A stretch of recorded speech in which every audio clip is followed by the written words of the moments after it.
지금 헌재 못지않게 국민 여론이 좀 좋지 않은 기관이 있는데 바로 중앙선거관리위원회입니다. 오늘 그래서 선관위가 대국민 사과를 했어요. 그래서 국회에서 만드는 여러 가지 통제 방안을 마련하는데 본인들이 참여하겠다라고 했는데 뭘 다 수용하겠다 이런 것 같진 않고 그냥 국회가 뭔가 우리 기관을 향한 이제 통제 방안을 마련을 할 때 우리도 같이 들어가서 좀 논의해보겠다 이런 것 같아요. 저는 국회에 의한 통제는 적어도 선관위한테는 별로 약효가 없을 걸로 생각합니다. 그런가요? 선관위가 주로 규율하는 것은 선거잖아요, 선거. 그럼 선거를 통해서 선출된 사람이 대상이 될 경우가 많겠죠. 낙선한 사람보다는. 예. 그게 더 의미가 있잖아요. 네. 근데 선출된 사람이 국회에 있는데 이 사람들이 선관위를 굉장히 세게 통제할 만한 뭔가를 만든다는 것이 갑과 을 관계를 생각해 보면 국회의원들 제일 무서워하는 게 선관위인데 그게 되겠어요? 갑을 관계인데 완전히 갑을 관계죠. 국회가 갑인 줄 알았는데 그래도 국회가 을이 되는 기관이 바로 선관위. 선관위인데 예. 근데 지금 보면 여당에서는 특별감사관을 도입하겠다 뭐 이런 식의 어떤 제도 개선을 얘기를 하잖아요. 네. 근데 사실 국민의힘이 한다고 될 수 있는 건 아니죠. 법 개정도 할 수 없는 저희는 당에서. 소수당이니까. 예, 그러니까요. 민주당이 좀 호응을 해줘야 될 것 같은데. 일단 지금 이제 선관위의 그 행태를 보면 예. 여기가 완전 무법지대 아닙니까? 뭐 선관위 사무총장 아들은 또 세자라고 불리고 예. 그리고 온갖 특혜를 줘서 특혜 채용하고 거기에 뭐 관사까지 내주고 별별 짓을 다 했는데 가족회사다 이런 표현까지 쓰고. 이렇게 심각하게 썩어 있는지 저도 몰랐고요. 많은 국민들이 놀랐을 것 같습니다. 네. 이번 사태 관련해 가지고 사실은 감사원도 그렇고 검찰도 그렇고 사실 선관위도 그렇고 특별하게 제재하고 감시할 곳이 없는 곳은 이렇게 부패하는 게 아닌가 이런 생각이 좀 들고요. 저희 생각으로는 어쨌든 이 일이 불거졌기 때문에 그냥 이대로는 못 넘어갈 것 같습니다. 어떻게 하든 통제 방안을 찾아야 되지 않을까. 그게 국회든 어디든 뭔가 좀 중립적인 기구에서 선관위를 견제할 수 있는 그런 제도적 방법을 찾아야 된다고 생각합니다. 그러면은 지금 민주당도 호응하셨고 그러면은 개혁신당도 좀 힘씻고 하면 가능할 것도 같은데요?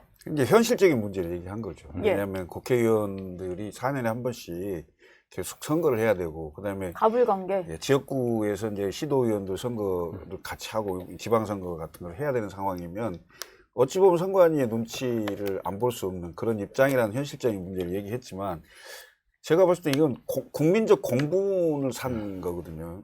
이게 있을 수 없는 일이잖아요. 더군다나 헌법기관이란 선관위에서 자기 자녀를 특혜 채용하고 이런 것을 눈 감고 그냥 갈 수 있다? 이건 절대 아닌 거죠. 네. 이건 어떤 경우든 저는 수사를 기본적으로 해야 된다고 생각을 하고, 그리고 이게 그 재발 방지를 하려면 어떻게 해야 될 것이냐 이런 차원에서 보면, 그러니까 지금 감사원 같은 경우는 독립적인 헌법기관이기 때문에 감사의 대상이 안 된다라고 얘기를 하잖아요. 그럼 결국은 국회가 그걸 통제할 수 있는 방법을 어떻게든 연구를 하고 법적인 법적 제도적인 장치를 마련해야 된다고 저는 보거든요. 예. 더군다나 그 인원 선발 공무원이잖아요. 공무원이죠. 선관위도 공무원이잖아요. 아무리 경력 채용이라고 예? 해도 그렇죠. 이건 네. 있을 수 없는 일이거든요. 그러니까 이런 부분들이 다시는 일어나지 않도록 재발 방지를 제도적으로 법적으로 어떻게 할 거냐. 네. 저는 이건 국회에서 해야 된다고 봐요. 지금 근데 그 헌재에서 결정문 쓴 거를 보면 선관위 내부에 뭐 이미 외부의 감사관을 외부에서 영입을 해서 뭐 자체적으로 뭐 하고 있다거나 자체적인 어떤 셀프 감사, 셀프 자정 능력을 좀 촉구하는 게 있더라고요. 근데 이게 좀 저는 말이 안 되는 것 같아서. 안 되죠. 예. 이 구조는 기본적으로 선관위의 수장을 비상근으로 놓은 것이 문제의 시발점이라고 생각합니다. 비상근. 대법관이 항상 선관위원장이잖아요. 네. 각급 선관위도 보면 그 지역에 판사가 하잖아요. 근데 판사가 자기 본업이 있으니까 그냥 가끔 가는 거죠. 그러면 어떻게 되느냐? 여기 비워두니까 그 밑에 있는 분들이 이제 사무처잖아요. 그래서 그 수장이 사무총장이고 그분의 아들이 세자인 거 아니에요. 이 체제가 되는 한 언제든지 그게 가능하다. 왜냐하면 이분들은 에브리데이가 무두절이에요. 위에 없어. 그 너무 자기들끼리 좋은데? 너무 좋은 회사네요, 진짜. 33년 동안 패밀리마트였잖아요. 네. 92년부터 지금 네. 가족 채용을 했다는 거 아니야. 네. 그 이런 데가 어디 있어? 아까 뭐 감사원, 검찰 말씀하시는데 그거는 직무에 관련해서 어떤 견제가 있냐 차원이죠. 여기는 그걸 떠났어요. 이제는 완전히 채용부터 해서 먹고 사는 문제를 해결해 버리는 거잖아요. 네. 이걸 지금 대명천재 우리가 30몇 년 동안 방치해 놓고 있다. 기본적으로 수장이 비상근이었다는 거, 거기다가 그 수장이라는 분들이 판사라는 거, 사법부잖아요. 헌재 재판관 8분 중에 6분이 각급 선관위원장 출신이에요. 저는 그 부분도 굉장히 유감스럽습니다. 그래서 이번 헌재에서 예. 판결한 그 부분, 저는 유감이에요. 헌재에서 그러다 보니까 본인들이 지역의 좀 소규모 지역 선관위원장을 맡았던 이력이 있는 헌법재판관들이다 보니까 선관위를 좀 감쌌다 이런 비판이 있는 것 같아요. 일단, 민주당에서 보시기에는 어때요? 민주당보다 제 개인적으로 개인적으로 보시기에. 선관위를 이렇게 경험하다 보면 사실 선관위가 슈퍼 갑은 갑입니다.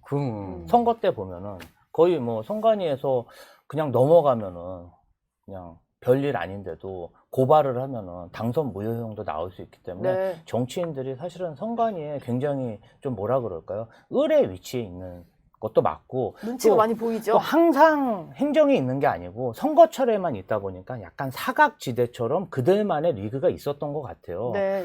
저는 이번 사항은 그냥 넘어갈 문제는 아니라고 생각합니다. 아까도 예. 말씀드렸듯이 뭔가 좀 사각지대였고 견제를 안 받는 조직이었던 거죠. 좀 규모가 작고 뭐 간헐적으로 일어나는 행정이다 보니까. 근데 이런 일이 방치하면 대한민국이 어떻게 되겠습니까? 있을 수 없는 일들을 감히 행하고 있잖아요. 그런 네. 면에서 보면은 뭐 국민의힘에서도 다양한 제안을 하는데 저희도 민주당에서 적극적으로 좀 논의에 임해야 된다고 생각합니다. 그 선관위의 그 이제 실질적인 선관위원장을 비롯한 선관위원들이 실질적인 권한을 행사할 수 있도록 바뀌어야 되는 거겠죠. 그러니까 지금 선관위원장이 방금도 얘기했듯이 중앙선거관리위원장은 대법관 중에 한 분이, 그다음에 시도 선관위원장은 그 시도의 그 지방법원장. 지방법원장 또는 예. 그 법원장이 준하는 이런 분들이 다 하고 있고, 네. 그다음에 시군구로 내려가면 그 인근에 그 판사 하시던 부장판사. 부장판사 이런 분들이 다 위원장을 맡고 있거든요. 그러니까 위원회 자체가 행해야 되는 거죠. 그리고 계속 거기에 상주해 있는 사무처가 전부 다 그 정결 비슷하게 이렇게 다 정리하고 이런 상황이 계속 되다 보니 실질적 권한이 사무총장과 중앙의 사무총장과 시도는 사무처장과 이런 분들로 가 있기 때문에 네. 감시 감독 이런 게 제대로 안 되는 게 아닌가 이런 생각이 좀 들고, 방금 말씀하신 대로 위원회를 실질적 권한을 갖는 부분으로 좀 일단 변모를 시켜야 되는 게 아니냐. 그러다 보면 그 위원들이 그 회의에서 실질적으로 그 뭔가를 결정을 하고 권한을 행사하는 상황이 생기면 좀 달라지겠죠. 그럼에도 불구하고 지금 이 특혜 채용 이 문제 있잖아요. 네. 이건 끝까지 발본세본해서 정리를 해야 된다. 예. 그렇지 않고는 국민들이 선관위에서 하는 선거 관리를 공정하다고 보기가 쉽지 않을 거예요. 맞아요. 채용 비리가 이렇게까지 이건 불거지다 심각한 보니 문제거든요. 그러니까. 그냥 전반적인 선거 사무에까지 좀 신뢰도를 떨어뜨리는 일이 있는데 뭐 그런 이유인 것 같아요. 장동혁 국민의힘 의원이 사전투표 폐지법을 발의를 해서 금토일을 선거를 하자. 지금 이제 사전투표를 주말 동안 치르고 본투표가 좀 떨어져 있잖아요. 며칠 간격을 두고 있는데 그냥 금토일 사흘간 하자 이런 얘기를 했거든요. 본투표를 금토일에 하자. 금토일에 하자. 신박한데요. 신박한데 그러면- 뭐 어떻게 좀 괜찮은 생각 같으세요? 아니 일단은 투표를 올리기 위한 방법으로는 투표 기간을 길게 하는 게 제일 좋고, 또 기간을 너무 벌리면 첫날 한 사람과 마지막 날 한 사람의 판단이 다를 수 있을 만한 상황 변화가 있으니까 그렇죠. 뭐 이상적으로는 그게 제일 논리적으로는 맞다고 생각하는데 뭐 그거는 또 민주당이 저는 그렇게 생각하지 않고요. 그렇게 공휴일을 늘리면 투표율이 올라가는 게 아니라 오히려 떨어질 가능성이 아니, 높습니다. 토요일 일요일은 원래 놀잖아요. 아니, 사흘 붙여서 금- 이렇게 해버리고 금요일 하루 논다고. 금토일 하면은 사실상 놀러 갈 거다. 놀러 갈 가능성이 크고 투표를 안 할 것 같다. 투표율이 더 떨어질 가능성이 높습니다. 지금 사실 사전 투표가 도입돼서 대한민국 투표율 자체가 많이 올라가고 제도적으로 안착이 됐는데 국민의힘 측에서 사전 투표에 대해서 계속 불만을 많이 표시했잖아요. 물론 사전 투표 결과 지지율이 좀 낮았고 항상 선거에서 손해를 본다고 생각하니까 과거부터 지금까지 계속 문제를 제기했는데요. 저는 국민이 바라는 그런 방안이 아니라고 생각하고요. 국민의힘 절대 다수가 생각하는 그런 방안도 아니라고 생각합니다. 뭐 물론 이제 제가 다 여론조사는 안 해봤지만 네. 만약 국민의힘 절대 다수 의원들이 사전투표를 정말 폐지해야 된다고 생각한다면 저는 글쎄요, 국민적 저항이 크게 일어날 것이다 이렇게 생각합니다. 이게 사전투표를 폐지하자는 게 사전투표에 무슨 약간의 부정선거론자 같은 그런 느낌이 드는데 네. 우선 전국 단위 선거는 다 수요일에 합니다. 다수요일. 예. 그렇게 돼 이유가 있어요. 뭐냐면 월화, 목, 금 이 양쪽에 그 일하는 날을 둬야 가운데 수요일을 휴일로 하더라도 연휴로 안 쓰고 투표를 한다 이런 취지인데요. 이게 다 투표율을 올리기 위한 그렇습니다. 예, 방안인 거죠? 그렇게 하기 위해서 매주 그러니까 수요일로 전국 선거를 합니다. 대통령 선거도 지방 선거도 총선도. 네. 예, 그렇게 해서 수요일로 잡는 이유가 그렇게 있고, 그 다음에 그 전주, 금토에 사전투표를 하도록 이렇게 되어 있는데, 저는 그 진영에 상관없이 어떤 세력이든 국민들의 신뢰를 얻어서 다수파가 돼서 표를 많이 얻으시면 당선이 되는 거지. 네. 많은 사람들이 투표할 수 있는 그런 구조를 가지고 있는데, 예를 들면 금토일에서 연휴를 준다. 그럼 3일 연휴인데 투표하겠어요? 놀러 가겠어요? 놀러 갈 사람이 훨씬 많을 것 같은데. 그리고 사실 사전투표라는 게 좀 제도적으로 편하다 보니까 편하죠. 이용을 많이 했는데 저는 정말로 이제 본투표만 하게 되면 좀 불편할 저는 수도 있을 것 같고. 부정선거론자 아니라는 거 잘 아실 테지만 네. 제가 그 많은 분들이 정말 생각보다 많은 분들이 부정선거에 대해서 이게 그럴 가능성이 있다고 믿고 계시다는 것을 알아요. 상당히 많아요. 지난번에 그래서 한동훈 당시 비대위원장 시절에도 뭔가 문제점 많이 지적을 하셨잖아요. 그렇죠. 그래서 뭔가라도 일단 국민들의 상당수가 부정선거가 적어도 사전투표를 통해서 있다고 생각하시는 분들이 있으니까 정치권에서 뭐라도 조치를 해줘야 한다는 차원으로 제가 말씀드리는 거예요. 이거 네. 그냥 믿으세요. 잘 되는 겁니다. 아이, 그럴 리가 없어요. 다 됩니다. 사전투표 뭐 투표함 바꾸고 그런 거 아닙니다. 뭐 자유당도 아니고 왜 그러세요.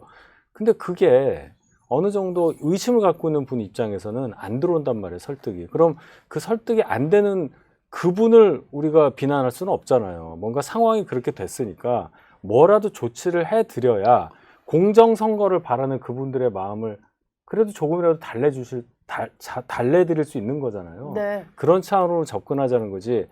사전투표 바꾸자는 게 부정선거론자고 우리가 휴일을 늘려가지고 투표율을 떨어뜨리려고 그건 절대 아니다. 그러니까 여야가 머리를 맞대고 지혜를 짜낼 만한 부분이 이미 돼버렸다. 저는 그렇게 생각해요. 아무리 설명을 해도 난 못 믿겠다라고 하는 네. 국민이 있어. 뭐 원래는 소수인 줄 알았는데 많아. 점점 많은 것이 드러나다 보니까 그 신뢰를 좀 회복하려면은 네. 바꿔보자 이런 얘기인 것 그러니까 같아요. 뭐 선거 조항이 특별하게 사전 투표한다고 민주당에만 유리한 건 아니, 아니잖아요. 그 뜻이 아니라니까요. 아니, 그 뜻이 그러니까 아니고. 그렇죠. 그 뜻은 예. 그 아니고요. 뜻은 절대 아니에요. 예, 아니, 그러니까 선생님, 말씀을 드리잖아요. 민주당에만 유리한 것도 아니고, 그 사전투표라는 게 원래부터 있었던 게 아니라, 투표율을 늘리기 위해서, 높이기 위해서 도입된 것이고, 해보니 전국 어디서나 내가 사전투표하는 게 굉장히 편안하게 느끼는 국민들이 더 많은 게 현실 아닙니까? 예. 말씀하신 것처럼 부정선거라고 생각하고, 이 불편함을 느끼는 국민들이 많았다면 저희도 앞장서서 뭔가 다른 대안을 내놓겠지만 네. 저희가 보고 뭐 여론조사를 보든지 저희가 조사해보면 훨씬 편안하게 생각하는 사람이 많다는 거죠. 그러면 다수가 편안하게 생각하는데 단지 증거도 없고 내가 이것이 부정선거라는 그런 뭐라 그러죠? 의심만 가지고 제도를 바꿔야 하는 것은 저는 아니라고 보고요. 국민의힘 입장에서도 만약 본인들이 불리하지 않다면 저런 주장을 했을까? 저는 그런 의심이 드실 분이 없습니다. 그럼 무슨 말을 해도 그냥 부정선거 때문에 바꾸려고 한다 아니라니까요. 이렇게 생각하실 것 사전투표요? 같아요. 박근혜 대통령 때 처음 지방선거 14년도에 시작이 됐어요. 그거 처음 할 때 그거 어떻게 되는지 보고서 쓰던 행정관이었어요. 그러니까 잘하셨어요. 그런 얘기가 아니란 말이에요. 제 말씀은 네. 유불리를 따져가지고 사전투표를 사실은 우리한테 불리하니까 사전투표 없어야 되겠다. 이게 아니라는 말씀을 제가 계속 강조하는 거고 예. 네. 사전투표 이 제도에 대해서 굉장히 불신하고 있는 분들이 상당수 있다. 근데 이분들이 소수라고 해서 이분들의 주장을 무시하고 가기에는 갈등 양상이 굉장히 도드라지고 있다. 지금 이 상황에서. 특히 선관위에 대한 어떤 예. 신뢰도가 선관위 나왔잖아요. 떨어지면서 더 그러니까 이 부분에 대해서는 정치권에서 문제의식을 갖고 뭔가라도 조치를 취하는 그런 결과를 내줘야 그분들을 위로할 수 있는 거지. 그분들이 의심하는 게 죄는 아니잖아요. 아니 그 의심을 말씀을 한다고 드리는 제도를 거예요. 예, 바꿔야 돼요. 주관에서 중재자이신가요? 제가 봤을 때는 예. 그 이제 그런 식으로 표현을 하는 건데 결국은 부정선거에 대한 의심이에요.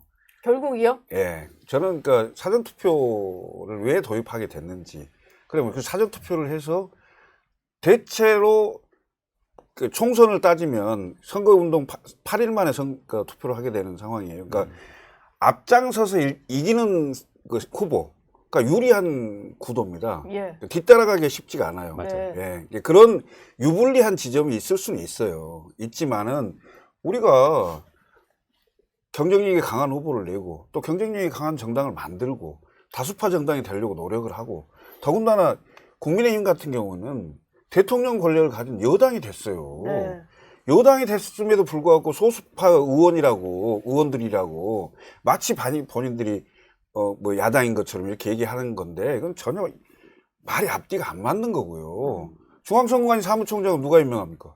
대통령이 임명하는 거 아니에요. 다 대통령 권한의 그 권한 하에 있는 많은 그 일들이 있는 건데, 예. 지금 이 상황에서 그 사전투표를 폐지하자. 이런 얘기는 부정선거 의혹의 다른 형태일 뿐이라고 저는 보는 거예요. 실드를 더군다나 치려고 해주셨지만 좀 두 분 아니, 생각은 영 다르신 것 같아요. 아니, 예. 더군다나 이분도 사무총장이시네요. 네, 그러시네요. 네. 저희가 사무총장들은 왜 다 이래? 맞는 저희가 말씀하시는데요. 선관위 뭐 얘기는 좀 마무리를 네. 짓고요. 선관위와 관련해서 요즘에 거의 앞장서서 여기는 정말 사라져야 될 기관처럼 말씀하시는 분이 있는데 바로 전한길 한국사 강사님이세요. 오늘도 아침에 정치 시그널에 출연하셔가지고 선관위를 향한 엄청난 비난을 쏟아내고 가셨는데 그중에 한 가지 말했던 부분이 또 화제가 되고 있는 게 바로 한동훈 전 대표와 관련된 얘기입니다. 그 얘기부터 듣고 오겠습니다. 한동훈이 자꾸 뭐 배신자 이렇게 하니까 저는 이런 거에 대해서 한동훈 대표도 마찬가지로 전 대표도 반성을 하잖아요. 예. 원래 저도 그렇고 인간은 누구나 다 실수를 해요. 네. 그죠? 실수하니까 이거에 대해서 중요한 거는 반성하고 잘못했다라고 용서 구하면 저는 이제나요 가능하다고 보거든요. 보수 안에서 다양한 목소리를 낼 수 있지 않습니까? 예. 그래서 저는 그거에 대해서 한동훈 대표가 저는 그나마 감사하다는 생각이 들었어요. 그런- 이재명 지지하지 않고 예. 다시 돌아오는구나 생각이 들어가지고. 저게 이제 전한길 쌤이 저 얘기를 왜 하셨냐면 어제 한동훈 전 대표가 언론 인터뷰 하셨잖아요. 네. 거기서 광장에 나온 이제 탄핵 반대 집회에 나온 시민들을 향해서 미안하고 고맙고 뭐 이런 표현을 쓰셨어요. 그러다 보니까 거기에 대해서 조금 화답을 하면서 나온 표현이 돌아와줘서 감사하다 뭐 이런 얘기를 했거든요. 그러니까 돌아와줘서 감사하다. 예, 무슨 말인지 모르겠어요. 저분이 뭐 이재명 대표 지지 안 해서 뭐 고맙다 이런 말도 했잖아요. 이재명 대표를 지지하지 않고 돌아와줘서 감사하고 그래서 보수의 어떤 통합도 얘기를 하긴 하셨습니다. 한동훈 대표가 무슨 말을 했는지를 잘 이해를 못 하시는 걸로 보여요. 전한길 씨의 주장에 동조하고 그게 아니고 편하게 겨울을 따뜻하게 보낼 수 있음에도 이 탄핵 관련해서 광장으로 나갈 수밖에 없었던 그 마음, 정치를 제대로 여당 대표로서 잘 이끌었다면 이런 일이 없었을 텐데 그런 상황을 만든 것에 대해서 죄송한 거고, 또 애국하는 마음을 어떤 식으로든 표현해 주신 것에 대해서 감사하다, 이거 아니겠어요? 나온 분들의 어떤 주장에 동조를 하고 있다 이런 의미는 그 전혀 없는 마음의 거고. 뜻은 네. 결국은 나라를 위하는 마음이다. 그거는 동질적이잖아요. 민주당하고 저희도 결국은 나라 잘 되는 일을 하기 위해서 방법이 다른 거라고 저는 생각합니다. 예. 생각이 다른 거고. 결국 그러면서- 애국하자는 거 아니에요? 예, 그러면서 나라 잘 되는 방향으로 이재명을 막아내겠다는 것은 그렇죠. 같은 마음이다 이런 그걸로 같이 표현도 가는 쓰셨더라고요. 거죠. 예, 그러니까 이제 전한길 씨는 자꾸만 한동훈 전 대표가 그동안 계엄 정부에서 얘기했었던 주장들이 전혀 나라를 위하는 것도 아니고 뭔가 뭐 본인만 생각하는 거였고 이런 식으로 생각을 하셨던 것 같아요. 대통령이 결국 지금 이렇게 된 거는 친한계 표결 때문이었다 뭐 이런 말도 하셨습니다. 그거는 이치에 맞지 않죠. 탄핵 심판에 회부됐다고 해서 구속되진 않아요. 음. 저분은 한국사 강사라면서 예. 이렇게 가르치면 안 되는 거 아니에요. 네. 이거는 다른 거. 저 공수처가 수사를 했고 검찰이 기소를 했고 공수처가 청구해서 서부지법에서 발부한 구속영장에 의해서 대통령이 지금 서울구치소에 계신 거잖아요. 거기에 무슨 친한계 의원들이 뭐를 어떻게 했다는 겁니까? 사실관계가 다르죠. 저분한테 사실관계 틀린 거 좀 지적해서 수정해야 돼요. 우리나라가 전자투표한다고 그랬어요. 전자 개표한다고 그랬어요. 수개표라고 또 말을 하긴 하셨는데. 그거 제 얘기 들었나 봐요. 예. 아, 제가 그거 듣다가 이게 무슨 소리냐. 네. 전자 개표기가 뭐 이러더라고요. 아, 아니 근데 전자개표기 뭐 수출했다 뭐 이런 얘기 아닐까요? 수출한 나라에서 오류가 아, 났다. 그 얘기를 왜 해요? 우리가 네. 쓰지를 않는데 전자 개표기를. 예. 두 분은 아니 어떻게? 한동훈 네. 대표가 이제 정치를 재개하면서 이른바 아스팔트에서 시위하신 분들에게 예. 약간의 시그널과 신호를 보낸 건데 저는 양쪽을 다 먹을 수 없거든요. 한동훈 대표의 본인 정치적 소신에 맞게 정확하게 그 말을 하고 워딩을 해야지 마치 이제 인용이 돼서 당내 경선을 대비하는 듯한 그런 어떤 정치적 발언과 행보로 보일 수밖에 없는 그런 거잖아요.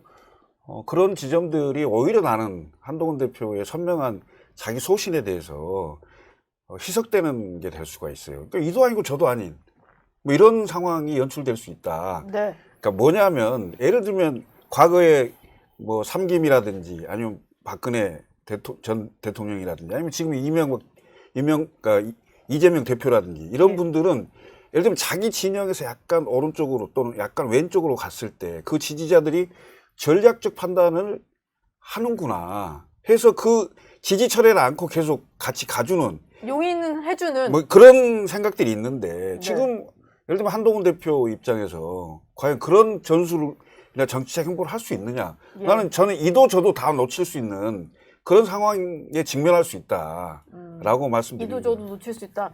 이따 또 말씀하실 저- 수 있게. 전 뭐, 예. 네. 제가 볼 때는 네. 지지층을 껴안으려는 마음도 없지는 않겠죠. 있겠죠. 지금 다수 파니까. 그런데 그거보다는 근데 본인은 뭉쳐야 이기니까 어차피 껴안아야 되는 거 아닐까요? 본인을 네. 국민의힘 비상대책위원장으로 총선 시기에 가장 열렬히 지지했던 분들이 또 저분들이고, 네. 그리고 당대표 선거 때 또 압도적으로 밀어줬던 분 상당수도 저기에 있을 거잖아요. 그러면 본인이 당대표로서 여러 가지 약속을 하고 당을 개혁하고 성공한 대통령을 만들자고 했는데 어찌됐든 결과가 조금 안 좋다 보니까 그것에 대해서 당원들한테 미안하다고 저는 할 수 있다고 보고요.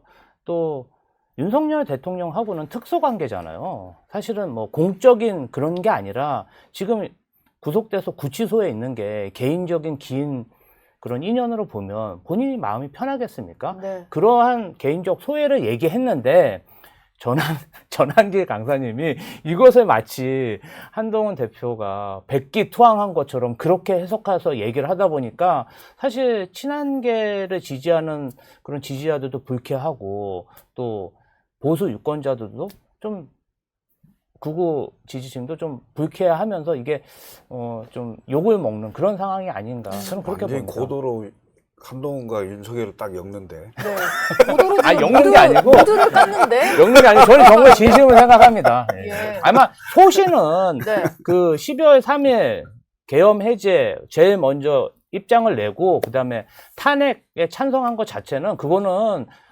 역사적인 그런 일이잖아요. 사건이잖아요. 네. 그리고 뭐 책도 국민이 먼저다 얘기했기 때문에 소신은 저는 틀리지 않다고 봅니다. 책에도 가장 먼저 등장하는 부분이니까 네. 저희가 뭐 한동훈 전 대표 얘기만 할 수는 없으니까 이재명 대표 네. 얘기로 좀 넘어가 보겠습니다. 먼저 엔비디아 관련된 발언은 다 아시겠지만 저희가 한번 정리를 해봤는데 이재명 대표가 엔비디아 관련된 얘기를 한 이후에 여권의 잠룡들이 하나같이 입장을 냈는데 뭐 저희가 CG로 한번 준비를 해봤어요. 이 대표가 했던 얘기는 우리나라에 엔비디아 같은 회사가 생긴다면 지분 30%는 국민 몫으로 하면 뭐 세금을 또 걷지 않아도 되지 않겠냐 뭐 이런 취지의 얘기였습니다. 근데 오세훈 시장 같은 경우는 우클릭 포장하면서 사회주의 구상을 하고 있다. 이런 얘기를 했고 유승민 전 의원도 경제 전문가다 보니까 상상 속의 회사를 뜯어먹을 궁리만 하고 있다. 뭐 정확하네요. 이준석 의원은 대장동과 화천대유에서 영감을 받은 건가? 역시 반시장적 인물이다. 이런 얘기를 했어요. 오늘 추가로 설명하는 걸 보니까 뭐 국부펀드 뭐 이런 것처럼 얘기를 하시던데 네네. 사실 설명이 잘 안 되다 보니까 기업 만들어서 30% 우리가 먹겠어. 이런 느낌 같긴 했거든요. 실제는 어떤 건가요? 실제로 뭐 과거에도 포스코 같은 경우는 기업 상장할 때 국민주 현실로 국민들에게 이렇게 주식을 나눠주는 사례도 있잖아요. 국민 공모주 같은 예, 거요. 그렇게 나눠주는 사례도 있고, 이제 요걸 좀 역사가 있는 논쟁이라고 보시면 될 것 같아요. 제가 이제 경기도청에서 비서관으로 근무할 때, 그때 한참 배민, 여기요, 이렇게 해가지고. 요기요 아니에요? 요기요. 아, 여기요? 여기요. 여기요. 요기요. 배달앱 관련해가지고, 네. 그 배달앱, 그런 수수료 때문에 굉장히 문제가 된 적이 많았습니다. 그래서 이재명 대표가 경기도에서 경기도 주식회사라는 법인이 배달 특급이라는 공공 배달앱 서비스를 런칭을 했었습니다. 네. 그때 이제 이게 공공기관이 해도 되는 서비스냐, 아니면 민간에 맡겨야 되는 서비스냐, 여러 가지 논란이 있었는데 경기도에서는 추진했고 지역화폐랑 연계해서 소기의 성과를 거둔 적이 있습니다. 이재명 대표가 생각하는 것은 AI라는 것 자체가 굉장히 미래 성장 산업인데, 네. 그 AI는 기술도 필요하지만 여러 국민들의 어떤 집단 지성, 이게 참여를 해야 그 AI가 똑똑해지는 거잖아요. 데이터, 그 공공 데이터는 기업들이 무료로 가져가서 어떤 기술과 통합해가지고 서비스를 만들고 거기서 나오는 부는 기업이 독점하는 부분이 있지 않냐. 그러면 기술과 자본을 댄 그 기업만 기여를 한 게 아니라 그 공공 데이터를 제공한 사람들도 거기에 지분이 있는 게 아닐까? 이런 의문을 제기하시는 거예요. 사용자들도 그렇죠. 같이 만든 거 사용자들도 아니냐. 혜택이 돌아가야 된다. 그런 의미에서 보면 이제 여러 가지 얘기가 나오는데, 뭐 멀쩡한 기업의 지분을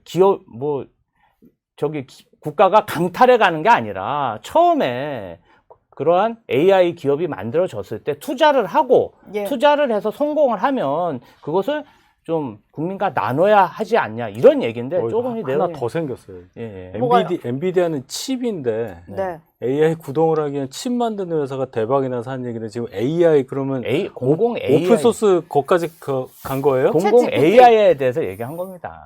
예. 네? 엔비디아 그 공공 AI에 대해서 얘기한 아니 거예요. 엔비디아 얘기했다니까? 점점 제가 여기 보시면 정말로 아니, 이재명 대표가 공공 말한 AI 건 설립 뭔지. 주장 이렇게 적혀 있잖아요. 잠깐. 예. 아니 엔비디아 얘기해서 저는 이렇게 생각해요. 자 예. 이재명 대표가 자 그러면 한국 반도체 공사를 만들려고 하는 거냐? 그래서 정부가 지분 투자해가지고 크게 하려는 생각을 해서 거기서 대박이 나면 거기서 수익이 나니까 그거를 정부 재정에 쓸 수 있으니 그만큼 세금을 덜 걷어도 되는 거 아니야? 아마 이 생각하신 거로 생각을 해요. 그럼 딱 맞아 들어가. 잘못 생각하시는 아, 거예요. 여기 그렇게 써 있잖아. 아, 여기 공공 AI 설립이라고 돼 있잖아요. 그래요? 아니 처음 발언하실 때 AI 얘기가 없었잖아요. 엔비디아 얘기를 했잖아요. 그러니까 제 얘기는 뭐냐면 네. 자꾸만 이렇게 그 유승민 의원 말씀하신 것처럼 상상 속의 회사에서 뜯어먹을 국민만 한다. 오해하신 아직 거죠. 나오지도 않았는데 그러니까 말씀을 오해다. 확실하게 하셨으면 좋겠다는 말씀 예. 제가 하고요. 예. 그 다음에 그 국부펀드로 해명을 하시더라고요. 우리나라가 국부펀드 만들 수 있죠. 근데 국부펀드라는 거 유명한 나라 싱가포르나 뭐 사우디 같은 나라인데 부존자원이 많아서 돈이 넘쳐나는 나라. 외환보유가 엄청 많아가지고 진짜 정부에서 돈이 많아고 이거 어떻게 굴리지 하는 나라. 아니면 세금 가지고 이 징수된 게 많아서 펀드로 사용할 수 있을 만큼 잉여금이 많은 나라. 중국 같은 나라. 중국 막 돈이 막 이렇게 많으니까. 그런 거 아니면 불가능해요. 우리나라는 국부펀드 만들려면 정말 세금 다 걷어가지고 그걸로 해야 돼요. 거기까지 생각하시고 말씀하시는 윤석열 건지. 정부는 세수 결손이 50조 이상 난 정부기 때문에 네. 불가능하지만 그전 정부에서는 세수 결손 세금을 더 50조씩 걷어들였습니다. 그래서 꼭 불가능한 게 아니라 문재인이 시도해볼 국가 채무 만하다. 얼마 늘었는데 지금 시도해볼 무슨 소리 하는 만하다. 거야? 사무총장님 무슨 소리 예, 하시는 한 말씀 거예요, 하실 것 아니 같은데. 좀 경제 좀 알고 얘기합시다. 아, 지금 뭔 소리 하는 거야. 그 우리나라가 70년대, 80년대 그 경제 개발하면서 예. 그러니까 공기업도 많이 만들고 그다음에 정부가 이렇게 지원도 많이 하고 해서 이른바 관치 경제로 쫙 성장을 해왔잖아요. 근데 네. 지금 우리 2000년대예요. 그리고 지금 우리가 세계 10대 경제 대국이라고 해서 기업들이 엄청나게 자유롭게 막 이렇게 경제 활동하고 있는 상황이에요.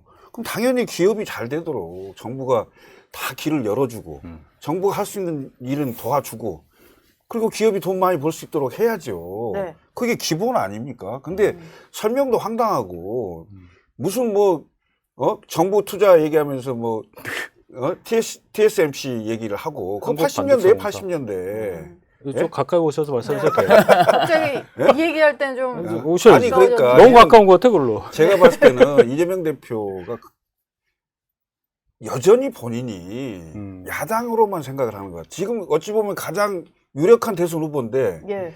1등 전략을 써야지. 1등 전략은 말을 안 해야 돼요. 뭐가 그렇게 급해요. 아무 말 막 던지고 마치 선심성 뭐라도 해줄 수 있는 것처럼 이거 다 안 되는 일이거든요. 이게 다 맞아요. 기록에 남을 얘기 안 텐데 되는 얘기거든요. 나중에 이게 다 네? 돌아올 수도 있는 그러니까 마치 거고. 네. 성남시장 하면서 예? 아까 얘기했죠. 화천대유 얘기도 하고 천화동인 얘기도 하고 이른바 관과 민이 합동으로 개발을 해서 시에서 어느 정도 지분을 가지고 그래서 시가 뭐 이렇게 했다 이런 식의 설명을 했잖아요. 근데 그게 아닌 게 다 드러나잖아요. 예. 예? 그거 비슷하게 얘기를 하고 있는데 저는 이게 전혀 잘못되고 지금 현재 우리 경제를 본다면요.